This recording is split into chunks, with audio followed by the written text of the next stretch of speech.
එඩේරුණේ සියලුම දෙවදරු ශිෂ්‍යයනි සහ සිංචොන්ජි මාර්ග සම්බන්ධන සහභාගී වන්නා සියලුම ඇදහිලිවන්තනි පරිච්ඡේද 90 පැරණි අලුත් කිසිම එළිදරව් පිළිබඳ සාක්ෂියට ඔබ සියලු දෙනා සාදරයෙන් පිළිගනිමු. අද දවසේ මෙහෙවන්නා වන කිම් මින් සූ වෙමි. පසුගිය වතාවේදී බර්තමියු ගෝත්‍රයේ උපදේශකතුමන් හරහා රාජ්‍ය පුත්‍රයෝ සහ ස්වර්ග රාජ්‍ය ඔවුන්ගේ ස්ථාන ලබා ගන්නා අය පිළිබඳ සත්‍ය පිළිබඳ අපි ඉගෙන ගත්තෙමු. උපමාවල ආර්ථය සහ සැබෑව අපිට සාක්ෂි දීමට හැකියාව ලබා දෙන්නේ ශින්චොන්ජි ස්වභාවයෙන් මක්නිසාදයක් පොරොන්දු කාලයේ පැමිණිට සියලුම උපමා ජනතාවට විවෘත කර තිබීම නිසාය. එමෙන්ම අද පැරණි සහ අලුත් ගිවිසුමේ එක් එක් පරිච්ඡේදවල උපමා සහ සැබෑ වචන පිරික්සීමෙන් ඔබට වටිනා බුද්ධියේ කාලයක් එමෙන්ම වචන ඉගෙන ගැනීමේ කාලයක් වනු ඇතැයි මම බලාපොරොත්තු වෙමි.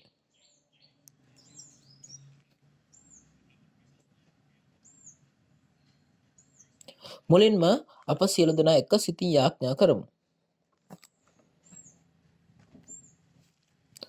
ස්තුතිවන්ත වන්නා වූ කෘතඥපූර්වකවන්ත වන්නා වූ ස්තුතියනි දෙවියන් වහන්සේ අද දවසේදී ඔබ වහන්සේගේ කරුණාවට ඉඩ දීමෙන් ලෝකයේ සියලුම ඇදහිලිවන්තයන්ට එක සිතින් සත්‍ය වචනය අවබෝධ කර ගැනීමට ඉඩ සැලසීමේ කරුණාවට මම ඔබ වහන්සේට අවංකව ස්තුති හා මහිමය පුද කරමි.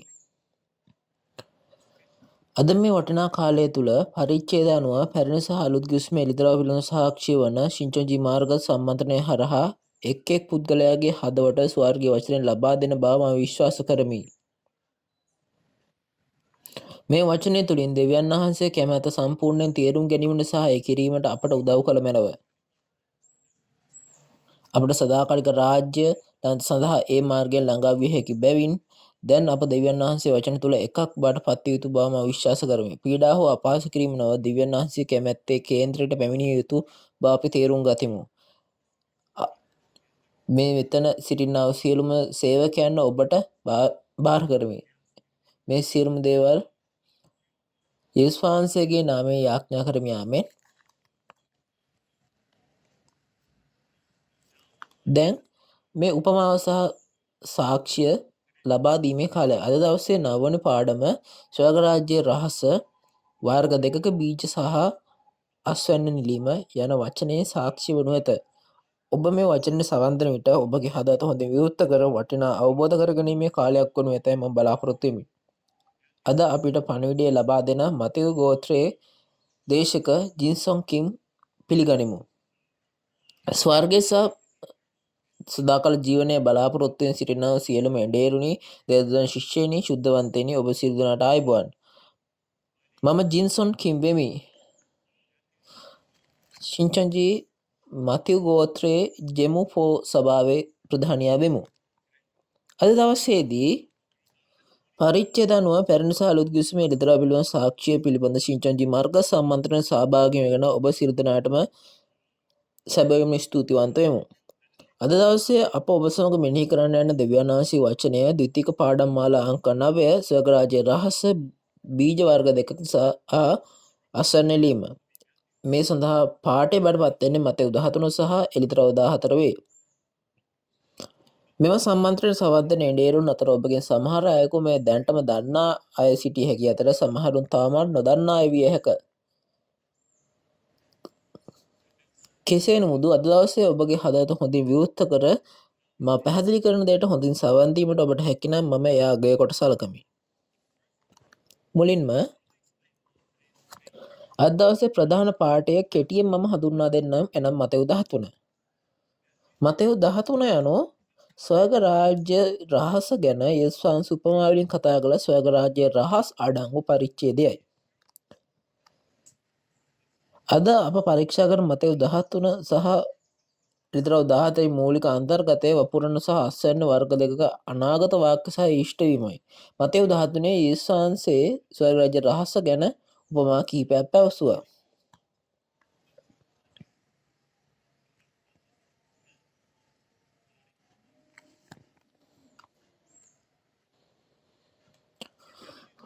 පළමුව මතෙව් 13 යේසුස් වහන්සේ ස්වර්ග රාජ්‍ය රහස් ගැන උපමා කිහිපයකින් පැවසුවා.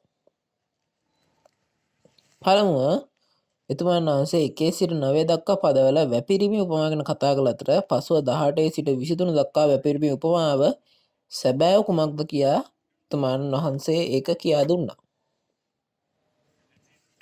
යේසුස් වහන්සේ මේ බීජ වැපිරීමේ උපමාව ගැන කතා කරන විට මේ බීජ මගාසල ගල් අතර කටු අතර සහ හොඳ පස මත වැටුණු බවයි. තවද මේ අර්ථකථනය කරන විට බීජ වැපිරීම යනු රාජ්‍ය වචනය බෙදා හැර ඇති බවත් රාජ්‍ය වචනය කෙතවන මනුෂ්‍යයාගේ හදවත තුළ වපුරන විට ඔවුන් වර්ග 4කට බෙදා ඇති බවත් කියනු ලැබේ. මගාසල කෙත වැනි මනුෂ්‍යයන් රාජ්‍ය වචනය අසාය නොතේරෙන අයයි. කුරුල්ලා එනම් නපුරු ආත්මය ඔවුන්ගේ බීජ උදුරාගෙන ඇති නමුත් ඔවුන් නිසා ඔවුන්ට ගැලවීම ලැබිය නොහැක. වචනය අතහැර වැටෙන අය එනම් වචන නිසා පීඩා විඳින අය පීඩා නිසා වැටෙන අය ගල් අතර වැටුණු බීජ බවට පත් වේ. තවද මේ පීඩා නිසා වැටෙන අය ගල් අතර වැටුණු කෙත හා සමාන වේ. එමෙන්ම කටු වැනි කෙත තිබෙන අය වචනය අසා නමුත් ලෝකයේ සැලකිල්ලෙන් සහ ධනය සහ බලයෙන් ඒගොල්ලෝ සිර වෙලා සිටින අවසානයේදී හොඳ පසවැනි අය වචනය අසා අය තේරුම් ගෙන අවසානයේතෙක් ඉවසීමෙන් ඵල දරන අය එනම් ඵල 100කින් 100ක්ද 60ක්ද හෝ 30වතාවක් වචනය ලබා දෙන අය. ලූක 8:15ට අනුව වචනය අසා ඉවසීමෙන් ඵල දරන්නා වූ අය ගැන තමයි මෙතන කතා කරන්නේ. මේ ආකාරයට යේසුස් වහන්සේ උපමා වලින් කතා කළසේක. 10 සහ 11 පදවල ගෝලයන් එතුමන් වහන්සේගෙන් ඇහුවා ඇයි ඔබ මේ මිනිස්යන්ට උපමා වලින් කතා කරන්න කියලා. එවිට යේසුස් වහන්සේ කිව්වේ ස්වර්ග රාජ්‍යයේ රහස් දැන ගැනීම ඔබට ලබා දී නමුත් නුඹලාට ලබා දී නමුත් ඔවුන්ට ලබා දී නොමැත කියලා තමයි කිව්වේ. එම නිසා කියන්නේ ස්වර්ග රාජ්‍යයේ රහස අවබෝධ කරගත යුතු පිරිසකුත් සිටිනවා. එසේ නොවන පිරිසකුත් සිටින බව තමයි උන්වහන්සේ මේ කිව්වේ. වෙනත් වචන වලින් කිව්වොත් යේසුස් වහන්සේ ස්වර්ග රාජ්‍යයේ රහස උපමාවෙන් පැවසීමට හේතුව නම් ස්වර්ග රාජ්‍යයේ රහස තේරුම් ගත යුතු කට්ටියකුත් ඉන්නා. එනම් තේරුම් නොගත යුතු එනම් සාතන් සහ ඔහුගේ සමාජිකයන්ගෙන් එය සැඟවීමට තමයි මේක ලිව්වේ. මේ 34 සහ 35 කියන විදිහට යේසුස් වහන්සේ උපමා වලින් කතා කරේ කොහොමද කියන්නේ දෙවියන් වහන්සේ මේ යේසුස් වහන්සේ වෙත පැමිණ පරණ ගිවිසුමේ අනාගත වක්තෘවරුන්ගේ වචනේ ඉෂ්ට කිරීම සඳහා උපමා වලින් කතා කරා කියලාත් කියනවා. එතකොට මේ හේතු දෙක නිසා තමයි යේසුස් වහන්සේ උපමා වලින් කතා කරේ. එම නිසාම අද දින දක්ින ස්වර්ග වචනයට සවන් දෙන සියලුම එඬේරුණේ දේවධර්ම ශිෂ්‍ය නිසා සභා සමාජිකෙනි. උපමා වලින් යේසුස් වහන්සේ විසින් සංගවා ඇති රාජ රහස වන වර්ග දෙක බීජ වැපිරීම සහ අස්වැන්න පිළිබඳ එළිදරව් සැබෑ අර්ථය අවබෝධ කරගැනීමෙන් ඔබටත් මේ අවබෝධ කරගන්න පුළුවන් වෙන්නා වූ ජනතාව බවට පත් වෙන්න කියලා මම යාඥා කරනවා.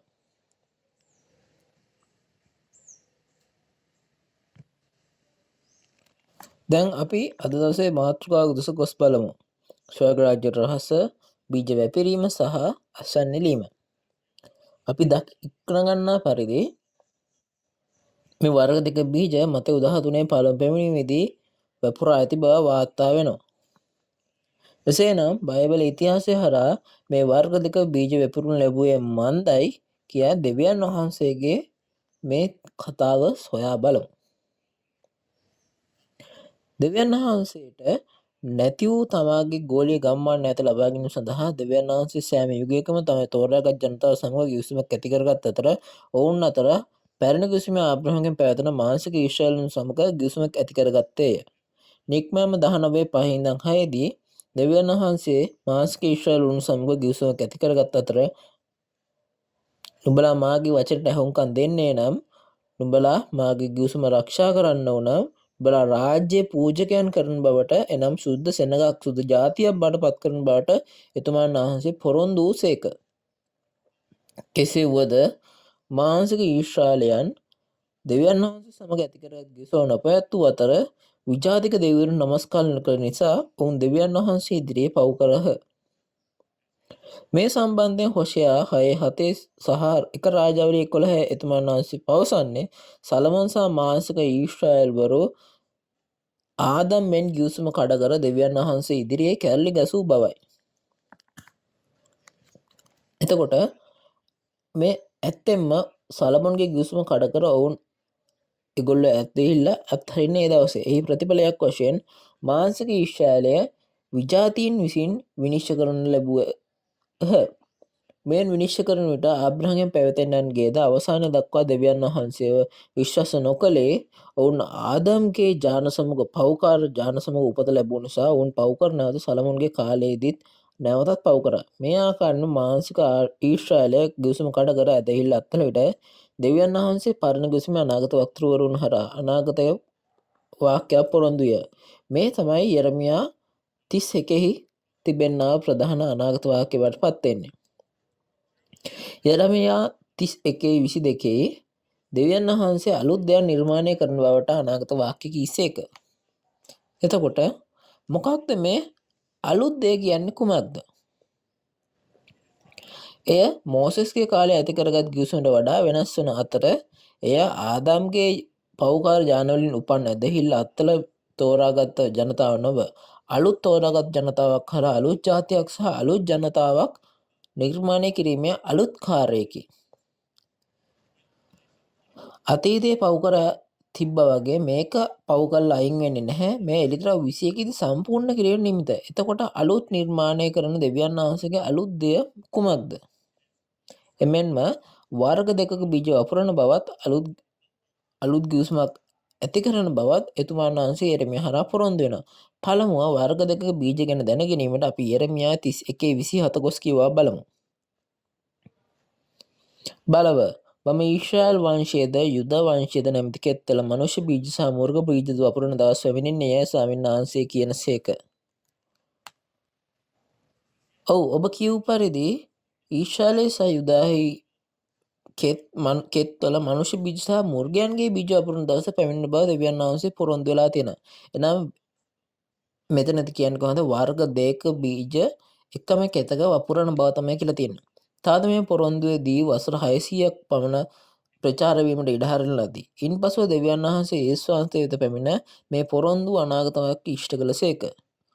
ඉසායා 14:24 මෙන් පොරොන්දු සැබෑ කර ඒවා ඉෂ්ට කරන්නේ දෙවියන් වහන්සේ ඉෂ්ට කරනවා කියලා කියනවා. ඒ කියන්නේ දෙවියන් වහන්සේ අනිවාර්යයෙන්ම එතුමා අදහස් කළ දේ ඒ විදිහටම ඉෂ්ට කරනවා කියලා කියනවා. එබැවින් අනාගත වක්තෘ යෙරමියා හරහා වැපිරීම පිළිබඳ අනාගත වාක්‍යද අවුරුදු 600කට පමණ පසු පළමු පැමිණීමේදී ඉෂ්ට කරපු සේක. පොරොන්දු දෙවියන් වහන්සේ පරණ ගිවිසුමේ එඬේරා වන්නා වූ පොරොන්දු එඬේරා වන්නා වූ යේසුස් වහන්සේ වෙත පැමිණ ඒ ඉෂ්ට කළ විට කුමක් සිදුවේද? අනාගත වාක්‍ය කියා ඇති පරිදි මතෙව් 13:24 සිට 30 වර්ග දෙකක බීජ වපුරන කාර්යයක් සිබින් ලැබේ. ඉන්පසුව මතෙව් 13:24 සිට 30 දක්වා මේ පළමු පැමිණීමේදී වර්ග දෙකක බීජ වැපිරීම පොරොන්දු ඉටු වූයේ කෙසේදයි අපි ගොස් සොයා බලමු.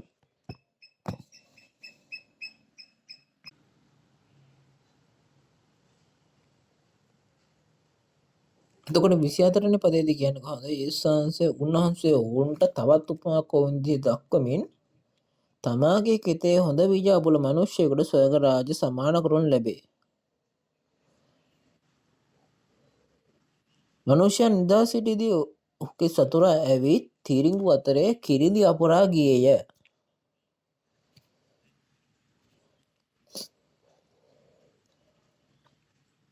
එතකොට හොඳ බීජ සහ ඔබ හොඳ බීජ සහ හොඳ බීජ වපුරන්න වේද? නමුත් කිරිඳි කොයින්දයි ඔහුට කිව්වේ. එතකොට මේ එකම කෙතේ තමයි වර්ග දෙකම බීජ තියෙන්නේ. මේ යෙරමියා 31:27 මෙන්න මේකේ 26 ඉඳන්ම අපි කීල්ලා බලපුවාම කියන්නේ කොහොමද? කොළ වැඩි කරල හටගත් කල කිරිඳුත් පෙනුනේය.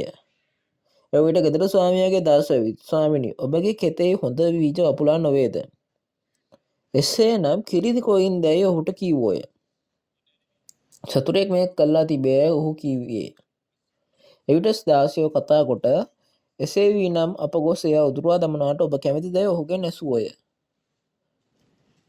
එහෙත් ඔහු උත්තර දෙමින් එසේ නොකරන්න නුඹලා කිරිඳි උදුරන කල තිරිඟුත් ඒ සමග ඉදිරියට එන්නට පුළුවන්. කපන කාලය දක්වා දෙවගේම එකට වැඩෙන්නට ආරින්න. කපන කාලයේදී පළමු කොට කිරිඳි එකතු කර දවන පිණිස මිටි බඳින්න. නමුත් තීරුම් මාගේ අටුවේ රස කරන්නයි කපන්නන්ට කියන්නේ මේ කීසේක. මේ විදිහටම ලියලා තියෙන වර්ග දෙක බීජ එකම කෙතේ වපුරන බවත් ඒ දෙකම එකට වැඩෙන්නට ආරෙනවා. එමෙන්ම අස්තන් නෙලන කාලයේදී මේ කිරිඳි එකතු කර මිටි බඳලා දවනවා. එතකොට හොඳ බීජ අටුවේ රස කරනවා කියලා කියනවා. නමුත් කිරිඳි එකතු කර දවන පිණිස මිටි බඳිනවා කියලා කියනවා. කෙසේ වුවද ගෝලයන්ට මේක තේරුම් ගන්න බැරි වුණා. එම නිසා යේසුස් වහන්සේ මේ මතෙව් 13:37 ඉඳන් 39 මේ වපුරන්නාගේ මේ වර්ග දෙක බීජ උපමාව පිළිබඳ පැහැදිලි කරනවා. එතකොට උන්වහන්සේ උත්තර දෙමින් හොඳ බීජ වපුරන තැනැත්තේ නම් මනුෂ්‍ය පුත්‍රයාය. කෙත නම් ලෝකය. එතකොට මේ කෙත යේසුස් වහන්සේගේ කෙත, මේ හොඳ බීජ වපුරන මනුෂ්‍ය පුත්‍රයාගේ කෙත. එසේනම් මේ ලෝකය එහෙනම් මේක මේ නොහැදිලිවන්තයන්ගේ ලෝකයේද නැත්නම් ඇදහිලිවන්තයන්ගේ මේ කිතුණු ස්වභාවද? හරියටම හරි. යේසුස් වහන්සේගේ ස්වභාව. එනම් යේසුස් වහන්සේ කිතුණු ස්වභාව. වෙන වචනෙන් කිව්වොත් මේ හොඳ බීජ නම් රාජ්‍යයේ පුත්‍රය. කිරිද නම් නපුරාගේ පුත්‍රය. ඒ වපුල සතුරා නම් යක්ෂයාය. කපන කාලය නම් ලෝකාන්තිමය. එතකොට එඬේරුණි. එතකොට මෙතන කතා කරන කෙත ලෝකේ වන අතර මේ ලෝකය යේසුස් වහන්සේගේ ස්වභාවය වන ලෝකයේ බවයි. එනම් මොන වගේ ලෝකයක අවසානයක් ගැනද මෙතන කතා කරන්නේ? ඔව්, ඔබ හරි. එහෙනම් මේ සාම්ප්‍රදායික ස්වභාව. එහෙනම් මේ යේසුස් වහන්සේගේ මෙතන කියන මේ පළබැවිනිදී පටන් ගත්ත ස්වභාව ගැන තමයි අවසානය ගැන තමයි මෙතන කතා කරන්නේ. යේසුස් වහන්සේගේ ස්වභාවයේ මෙත යේසුස් වහන්සේගේ බීජ වපුරලා අවුරුදු 1000ක් ගත වෙතේ අතර සාම්ප්‍රදායික ස්වභාව බඩපත් වෙන්නේ ඊට පස්සේ. එතන මෙතන කරන්නේ අස්වැන් ලන්ඩන් දේව දූතයෝ කියලා කියනවා. සාරාංශයක් ලෙස ගත්තොත් වර්ග දෙක බීජ වැපුරු කෙත යේසුස් වහන්සේගේ ලෝකයෙන් යේසුස් වහන්සේගේ ස්වභාව වන අතර මෙම ස්වභාවයේ සිටින හොඳ බීජ වලින් උපත ලැබුව අය ස්වර්ගයේ පුත්‍රයන් අතර කිරිඳි වලින් උපත ලැබුව අය නපුරාගේ පුත්‍රයෝ කියලා කියනවා. එමෙන්ම 40 සිට 43 දක්වා පදවල මේ හොඳ බීජෙන් උපන්න අය සහ කිරිඳි වලින් උපන්න අයගේ ප්‍රතිඵලය ගැන කතා කරනවා. මෙහි කියන විදිහට කොහොමද මේ කිරිඳි එක්කොට ගින්නෙන් දවන්නාක් මෙන් ලෝකාන්තමේදී වන්නේය. මනුෂ්‍ය පුත්‍රයා තමන් දූතය නැවෙනසේක ඔහු බාධා උපදන සියල්ලද අයුතුකම් කරන්නන්ද උන්වහන්සේගේ රාජ්‍ය එක්කොට ගිනි උඳුනේ හෙලන්න ඔය කියලා කියනවා. එතකොට අස්වැන්න නෙළන කාලයේදී කවුද මේ අස්වැන්න නොවන කට්ටිය? කවුද? එමෙන්ම ඒගොල්ලෝ මේ නපුරුකම් විතරයි කරනවා කියලා කියන්නේ. ඔවුන් තමයි මේ කිරිඳි බීජෙන් උපන්න අය. යක්ෂයාගේ බීජෙන් උපන් කට්ටිය. ඔවුන් අස්වැන්න නෙළන ලබා නොගන්න කට්ටිය. එතකොට මේ ඔවුන්ට ගිනි උඳුනේ හෙලනවා කියලා කියනවා. එතනදී ඇඬීම දත් මිටි කැමත වන්න ඔය කියලා කියනවා. ඒ කියන්නේ මොකද්ද? එතන විනිශ්චයක් තියෙනවා කියලා තමයි කියන්නේ.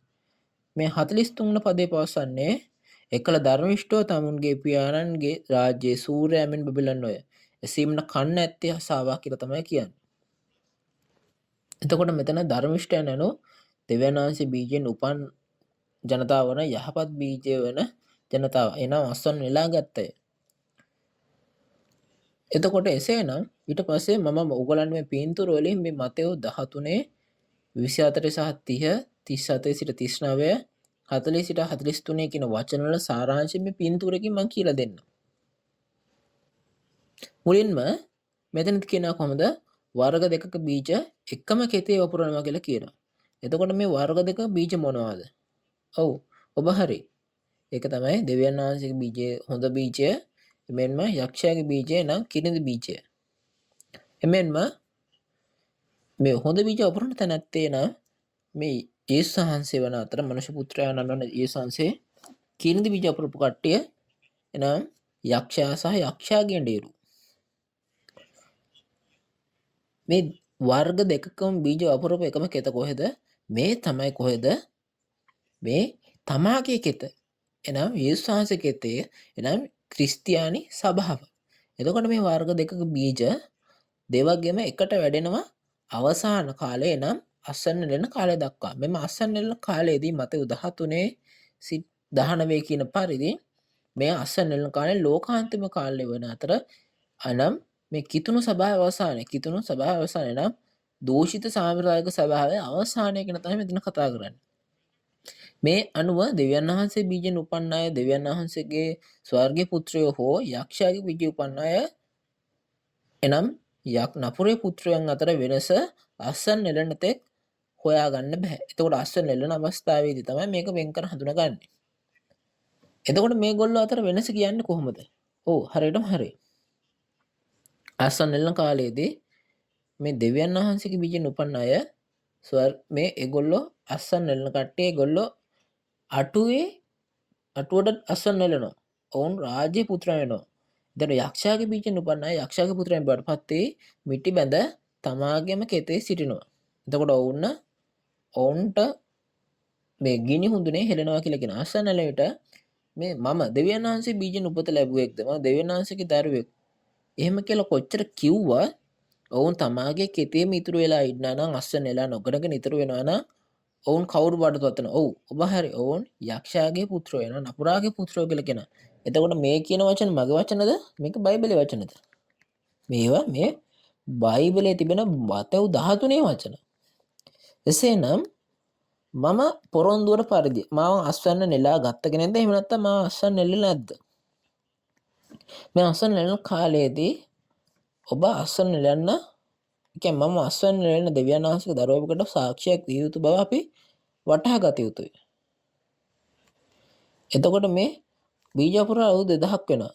එතකොට දැන් කියන මේ වෙලාව කුමක්ද? මේ දැන් මේ බීජ වපුරන කාලයක්ද නැත්නම් අස්වැන්න නෙලන කාලයක්ද? ඔව් ඔබ හරි. මේක ආස්වැන්න නෙලන කාලයයි.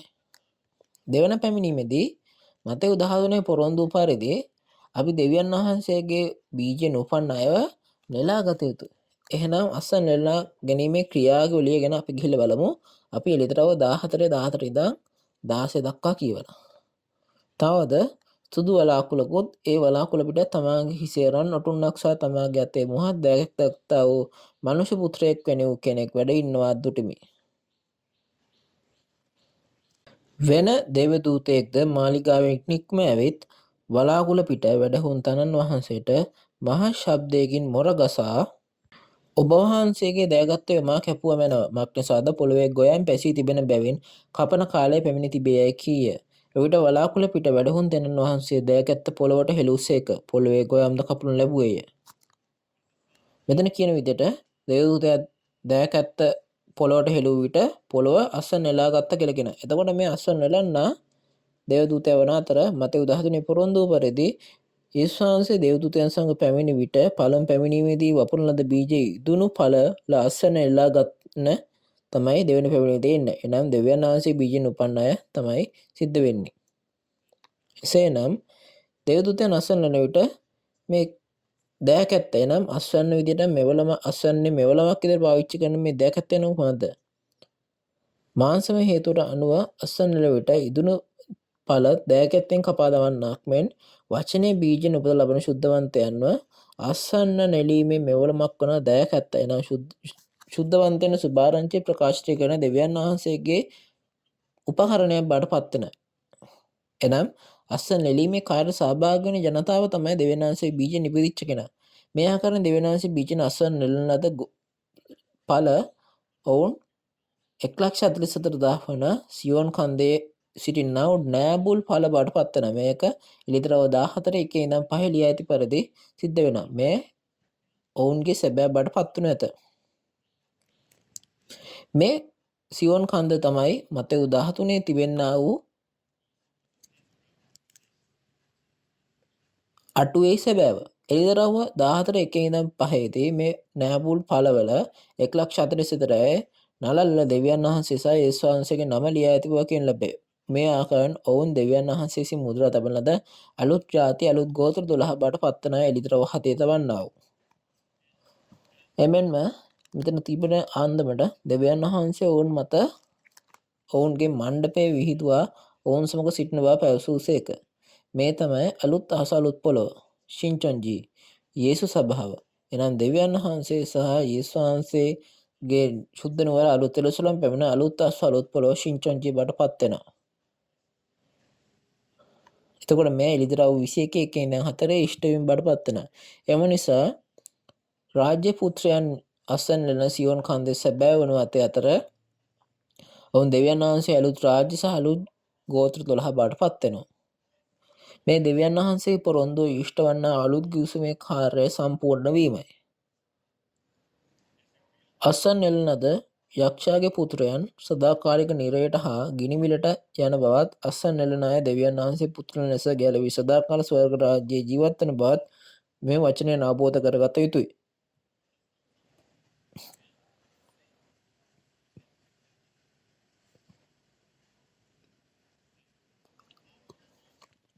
ඉන්පසුව මතෙව් 8:11-12 අස්ස නෙළන ලද අය හා අස්ස නොලන ලද අය ගැන කතා කරන ආකාරය අපි කියවා බලමු. තවද නුඹලාට කියබේ නැගෙනහිරින්ද බස්නාහිරින්ද බොහෝ දෙනෙක් ඇවිත් ආබ්‍රහම්ද ඊසාක්ද යාකොබ්ද සමග ස්වර්ග රාජ්‍යයේ හිඳගන්න ඕය. ඒත් රාජ්‍ය පුත්‍රව පිටත අඳුරෙහි දමනු ලබන්නෝ එහි හැඬීමද දත්මිටි කෑමද වන්නේ යැයි කීසේක. මෙතන මතෙව් 8:11-12 අප දුටු පරිදි රාජ්‍ය පරම්පරාව එතකොට ඔවුන් පිටත අන්ධකාරයට හෙළුණු ලබනවා කියන ලැබේ. මෙම නිසා මොවුන් තමයි අසන් නෙළන මේ නෙළන්නේ නැති කට්ටියක සැබෑපත් වෙන්නේ. එතකොට මෙතන අසන් නෙළන ලද එනම් නැගිටින් හා බටහිරින් පැමිණ කට්ටිය මේ අසන් නෙළන අයගේ සැබෑපත් වෙනවා. ඔවුන් තමයි එළිදරව්ව 6 සහ 7 පරිච්ඡේද ඔවුන් විනිශ්චයට තේ සාම්ප්‍රදායික සභාව ලෙස එළිදරව්ව 6 දී විනිශ්චය කරනවා. එනම් ඊට පසු අලුත් ජනතා අලුත් ජාති ලෙස එළිදරව්ව 7 දී ගෝත්‍ර 12 හදනවා. සාරාංශයක් ලෙස අසන් නොලබන ලද අය යක්ෂයාගේ බීජයෙන් උපන් අය වන අතර ඔවුන් රාජ්‍ය පුත්‍රයන් වන විනිශ්චය කළ යුතු සාම්ප්‍රදායික සභාව වන අතර පළමු ආස පළමු පොළව වන බවට පත් නැත. පසුව එය අවසන් වල අලුත් ආස අලුත් පොළව එනම් බවට පත් වනු ඇත.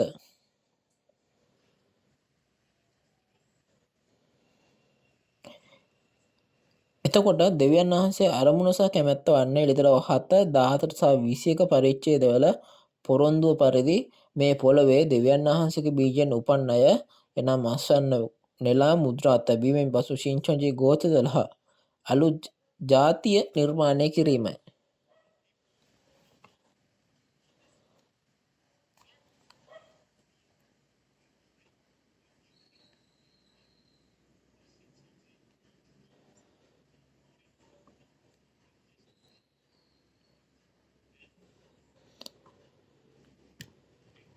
තවද දෙවියන් වහන්සේ අරමුණ සහ කැමැත්ත නම් දෙවියන් වහන්සේ පරණ කාලයේ සිට තිබ්බා වූ සියලුම දේවල් නිරාකරණය කර අලුත් ජාති අලුත් ජනතාව ශිංචොංජි ගෝත්‍ර 12 වෙත පැමිණ රාජ්‍ය කිරීම බව විශ්වාස වේ. එම නිසා අද දවසේදී මේ එළිදරව් ඉෂ්ට වන්නා වූ අවස්ථාවේදී මේ අසන්න ලෙන අවසාන කාලය තුල අප විසින් මම බයිබලයට කියන ආකාරයට මම කවුද යන්න වගේ දැනගත යුතුයි. එමෙන්ම සැබවින් මාව පොරොන්දුවට අනුව නිර්මාණය වෙලාද තියෙන්නේ කියන එකත් අපි බලන්න ඕනේ. තවදුරටත් කියනවා නම් මේ යුගයේ ජීවත් වන අප දෙවියන් වහන්සේ සහ යේසුස් වහන්සේ විසින් පොරොන්දු අලුත් ජනතාව අලුත් රාජ්‍ය වන ගෝත්‍ර 18 අයත් දෙවියන් වහන්සේ විසින් පිළිගත් ස්වර්ග රාජ්‍ය ජනතා බවට පත්වීමට අවංක උත්සාහයක් අපි ලැබිය යුතුයි. එතකොට අපි තමයි මේ රාජ්‍ය පුත්‍රයන් වන දෙවියන් වහන්සේ බීජයෙන් උපන් අස්සන්නලෝ මුද්‍රා තැබූ ජනතාව බවට පත් වෙන. අවසානයේදී අපි අද දවසේ මේ ඉගෙනගත්ත වචනය සාරාංශගත කරමු. පරණ ගෝසේ මානසික ඊශ්වරයන් පව් කරන නිසා දෙවියන් වහන්සේ යෙරමියා 31 පොරොන්දු වුණා වර්ග දෙක බීජ වපුරන බවත් අලුත් දෙයක් නිර්මාණය කරන බවත් අලුත් ගිවිසුමක් ඇති කරගන්නා බවත්. තවද යේසුස් වහන්සේගේ පළමු පැමිණීමේදී දෙවියන් වහන්සේ බීජය සහ යක්ෂයාගේ බීජය ලෙස වර්ග දෙකක බීජ යේසුස් වහන්සේගේ කෙතවන යේසුස් වහන්සේගේ ස්වභාවයේ එදා යේසුස් වහන්සේගේ ලෝකේ වැපුරුවා. දෙවන පැමිණීම කාලයේදී පළමු ආස පළමු පොළොව අවසන් වුණා.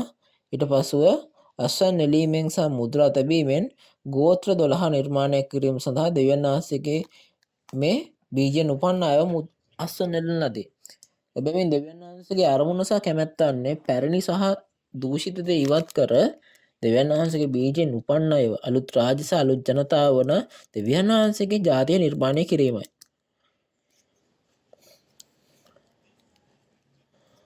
මේ තමයි දෙවියන් වහන්සේ කැමැත්ත සහ අරමුණ. ඔබ අද හොඳින් අහුම්කම් දුන්නාද?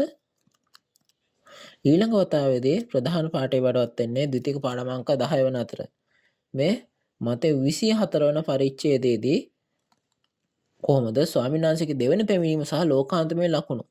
එමෙන්ම ඒකේ ප්‍රධාන පාඩේ මතේ 24 සහ යෝහන් 8 බාටපත් වෙනවා. එතකොට මේ අන්තර්ගතය හරහා අපිට තේරුම් ගන්න පුළුවන් වෙනවා කියලා මේ අවසාන වල දිනවල දෙවියන් වහන්සේගේ දෙවෙනි පැමිණීමේ කුමක් සිදුවේද පැහැදිලිව වටහා ගැනීමට ඔබට වටිනා කාලයක් වුණ තැම බලාපොරොත්තු වෙමි. ඊළඟ වතාවේදී දේශන පවත්වන දේශකතුමා මට වඩා හොඳින් පණිවිඩය ලබා දිය හැකි අයකි. මම විශ්වාස කරනවා ඔබ සියලු දෙනාටම ඊළඟ අවස්ථාවේදී ඔබ නැවත දැකීමේ බලාපොරොත්තුවෙන් අපි බලාපොරොත්තු වෙනවා.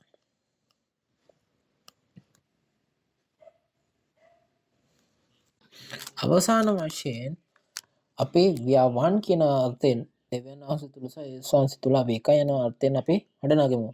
අපි දෙවියන් වහන්සේ තුල ಜಾති ආගම් කුල ඉක්මවා දෙවියන් වහන්සේ තුල එකයි. ව්‍යාවන්.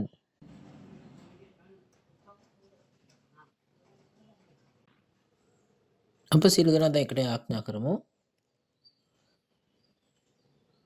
ප්‍රේමයෙන් හා කරුණාවෙන් පිරුණු පියනි දෙවියන් වහන්සේ පැරණි හා අලුත් කිසිම පරිච්ඡේද අනුව සාක්ෂි දැරීමේ ශිංචන්ති මාර්ග සම්මන්ත්‍රණය විවෘත කර සාක්ෂි දෙන විට ඔබ වහන්සේගේ ආදරය හා කරුණාව වෙනුවෙන් ඔබ වහන්සේට සැබවින්ම ඔබට ස්තුතිය හා මහිමය පුද කරමි. ලෝකයේ අද දවසේදී ඔබ වහන්සේගේ වර්ග දෙක බීජ සහ අස්වැන්න එළිය පිළිබඳ වචනය පිළිබඳ සියලු ඇදහිලිවන්තයන් දැනගත යුතු ස්වර්ග රාජ්‍ය රහස සහ ද්විතීක පාඩම් මාලා අංක 9 වන රාජ්‍ය රහස එනම් වර්ග දෙක බීජ සහ අස්වැන්න එළීම පිළිබඳ සාක්ෂි ලබා දුන්සේක. අපි සියලු දෙනාම හොඳ කෙතක් බඩපත් වෙලා හොඳ හදවතක් තිබාගෙන දෙවියන් වහන්සේගේ අස්වැන්න එලා දෙවියන් වහන්සේ බීජෙන් මුද්‍රා කරන ලබන ජනතා බඩපත් වීමට අප යොමු කරමැනව. අනාගතයේදී මේ ද්විතීක පාඩම් හරහා අප සියලු දෙනාටම මේවා ඇසීමට කනක්ද දැකීමට ඇසක්ද තේරුම් ගැනීමට හදවතක්ද අපට ලබා දෙන වෙනවා. එවිට මේ වචනේ අවසාන දක්වාම නොපසුබට උත්සාහයකින් අප සියලු දෙනාටම වැඩ කරන්න පුළුවන් ශුද්ධවන්තයන් බවට පත් වෙන ඔබ වහන්සේට යාඥා කරමි. මේ සියලුම දේවල් යේසුස් වහන්සේගේ නාමයෙන් යාඥා කරමි. ආමෙන්. අවසානයේ තෙක් එහුම්කන් දීම පිළිබඳ ඔබ සියලු දෙනාට ස්තුතියි. ඔවුන් ඇහුවා සමිඳුන් වහන්සේගේ දෙවෙනි පැමිණීම පිළිබඳ ලකුණු මොනවද කියන එක. මේ දෙවියන් වහන්සේ රාජ්‍යන යෙරුසලමට එරෙහිව සටන් කරන අනිත් ජාතිය කුමක්ද? මේ අනාගත වක්තෘ දානියෙල්ට අනුව පාලු කිරීමේ පිළිකුල සුද්ධ ස්ථානයේ පවතිනවා කියලා කියනවා. එතකොට මෙතන මේ දරුවා බිහි කරන කාන්තා කවුද? එමෙන්ම කිරිදෙන මව්වරු කවුද? ආසා පොළොව පහව යනු ඇත. නමුත් යේසුස් වහන්සේගේ වචනය පහව යන්නේ නැහැ කියලා කියනවා. එබැවින් මතේ 24 අනාගත වාක්‍ය නිසකවම ඉෂ්ට වනු ඇත. එතකොට මේ නියම වේලාවට ලබා දෙන ආහාරය යනු කුමක්ද? යේසුස් වහන්සේ තමා සතු සියල්ල දුන් විශ්වාසවන්ත වූ නිවනති දාසයා කවුද? ඔව් ඔබ දැකපු අන්තර වීඩියෝ එකේ ඊළඟ පාඩමේදී අපි කතා කරන්නේ සමිඳාන් වහන්සේගේ දෙවෙනි පැමිණීමේ ලෝකාන්තිමේ ලකුණු මොනවද කියන එක. එතකොට අද දවසේ වෙලාවම තමයි නම් උදෑසන 10ට තමයි තියෙන්නේ. අපි විශ්වාස කරනවා ඔබ සියලු දෙනාම ඊළඟ වතාවේදීත් මේකට අහුම්කම් දීලා දෙවියන් වහන්සේගේ වචනේ සන්නද්ධ වෙන ජනතා බවට පත් වෙලා ස්වර්ග රාජ්‍යයට ඇතුළත් වෙන සුසුම ලබන ජනතා බවට පත් වෙයි කියලා. මේ පරණ සහ අලුත් ගිවිසුමේ පරිච්ඡේද අනුව එළිදරව් පිළිවෙල සාක්ෂිය ශින්ටොන්ජි මාර්ග සම්මන්ත්‍රණය මේ YouTube නාලිකා හරහා භාෂා 24කින් ලෝක පුරා ප්‍රකාශනය වේ. එමෙන්ම දෙවියන් වහන්සේගේ අලුත් ගිවිසුම එළිදරව් සහ ඉෂ්ට වීම එමෙන්ම එළිදරව් සම්මන්ත්‍රණය එමෙන්ම මුල් ගුරුකම් ඉගෙනීම ස්වර්ග රාජ්‍ය උපමා සහ ඒවල් පිළිබඳ සාක්ෂිය මේ ගොඩක් එඬේරු සහ සභාවන් ලෝපුරා සිටින සියලුම දෙනා ගොඩක් මේක කියලා අහලා උනන්දුවෙන් සිංචොන්ජි ඉස්සබා සමග අවබෝධය ගුසුම් අත්සන් කරනවා. අද දවසේ ඔබ ඇසූ වචනයට අමතරව තාත් ප්‍රශ්න හෝ ඉගැන්වීම් පිළිබඳ යම්කිසි දෙයක් දැනගැනීම ඇත්නම් සිංචොන්ජි මාර්ග සම්මන්ත්‍රණය පිළිබඳව මේ තිරේ පෙන්න ඇති දුරකථන අංක වලට ඔබට කෝල් කරන්න පුළුවන්. අපි ඔබ සියලු දෙනාම කාරුණික කරුණාවෙන් මඟ පෙන්වන්නෙමු. දැන් ස්වාමීන් වහන්සේ අපට ඉගැන්වූ යාඥා පරිදි අපි අද දවසේදී මේ සම්මන්ත්‍රණයේ සියලුම කටයුතු එම යාඥාව පවසා අවසන් කරමු. අපි යාඥා කරමු. ස්වර්ගයේ වැඩසිටින ඔබගේ පියාණනි, ඔබගේ නාමයට ගෞරව වේවා. ඔබගේ රාජ්‍යය වේවා. ඔබගේ කැමැත්ත ස්වර්ගයේ මෙන් පොළොවේද කරනු ලැබේවා. අපගේ දවස්පතා භෝජනය අපට අද දවසේදී ලබා දෙනු වෙනව. අපේ ණයකාරයන්ට අප කමා කළාක් මෙන් අපගේ ණයත් අපට කමා කළ මැනව. පරීක්ෂාට අප නොපුණුවා නපුරාගෙන් අප ගලවාගත මැනව. රාජ්‍යද බලයද මහිමේද සදාකාලෙන් සදාකාලටම ඔබ වහන්සේගේ. ආමේන්.